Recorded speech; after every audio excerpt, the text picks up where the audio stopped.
Bienvenidos a Tenis, una mirada diferente. En este video voy a hablar del ex tenista argentino, David Nalbandian.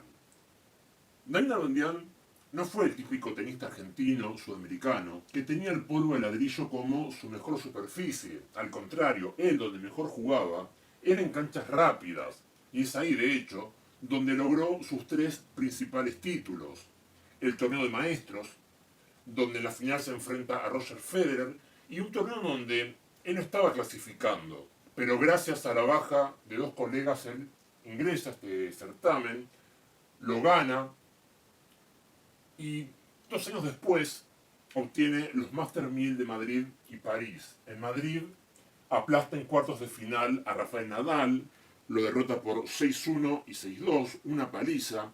Luego, claro, tiene dos rivales de mayor envergadura y los triunfos son más ajustados, tanto frente al serbio Novak Djokovic como en la final ante Roger Federer. Y como dije, obtiene el torneo de París, donde nuevamente se ve las caras en la final ante Rafael Nadal, a quien derrota por otra paliza, con otra paliza por 6-4 y 6-0.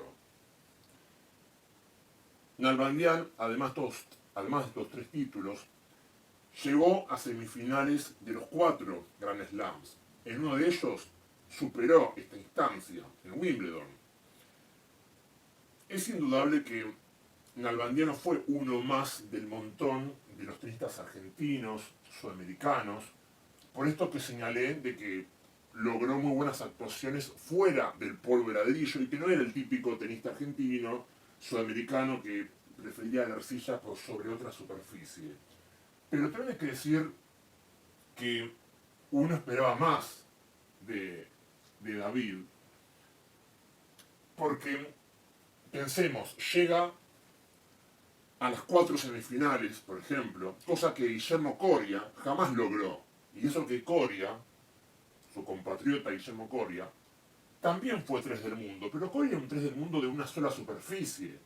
Lo que demuestra una vez más esto de que un jugador puede ser el 3 del mundo, por ejemplo, porque el ranking es uno solo, pero sin embargo no es el 3 en cemento o el 3 en césped. Coria en cemento de ninguna manera era el 3, uno de los 3 mejores de esa superficie. Y de hecho, jamás Guillermo Coria alcanzó las semifinales ni de Australia, ni de Wimbledon, ni del Abierto de Estados Unidos. En cambio, Nalbandian sí, era un jugador que podía ser competitivo en varias superficies. Y como señalé, llegó a la final de Wimbledon, donde alcanza la final en su primera participación. Un torneo que se abrió mucho el cuadro para David a partir de no cruzarse con Sampras, quien cae eliminado sorpresivamente frente a un tal George Bastel. Nalbandian aprovecha esto, se enfrenta a este jugador, a quien derrota muy fácil, luego bueno, juega con Wayne Arthurs, con el ecuatoriano Nicolás Lapenti, el belga Malisse, hasta finalmente caer, lógicamente, con Leighton Hewitt, quien era el número 1 por aquel entonces. En Australia pierde con Marcos Baghdatis. Digamos que fue una derrota decepcionante, porque Nalbandian venía de ganar el torneo de maestros y uno esperaba que, claro, revalidara su momento, que no fuera solo una gran semana. Y si bien llega a semis, bueno, más de uno esperaba que le ganara a Baghdatis para luego chocar ante Federer. Y en el Abierto de Estados Unidos pierde con Andy Roddick, quien luego sería el campeón de esa edición, frente a Ferrero. Uno cree que si Nalbandian le ganaba a Roddick, iba a poder con Ferrero, que era un jugador muy respetable en más de una superficie, no solo en arcilla, pero justamente en arcilla donde se hacía más fuerte Ferrero, y el cemento le favorecía el juego de David. Por lo tanto, ahí creo que había posibilidades de que Nalbandian ganara un Grand Slam. Pero como dije, creo que si uno tiene que ponerse a pensar en cosas buenas del cordobés y en cosas malas, creo que lo malo tiene que ver con que uno esperaba más de David, ¿no? O sea, cuando menos se esperaba de él, más hizo. Me refiero, por ejemplo, a la final de Wimbledon. Y después con más experiencia, siendo yo un jugador más conocido, no repitió, o sea, no volvió a estar en la final de un Grand Slam. Eso creo que también fue un poco decepcionante. Estuvo cerca, eso no cabe en duda, pero por H o por B no volvió a estar en la final de un torneo de esta índole. Yo pienso que si no ganó más David Nalbandián, no es como muchas veces se dice en Argentina, que es porque le faltó motivación o porque tenía otros objetivos, como por ejemplo el automovilismo u otras cosas.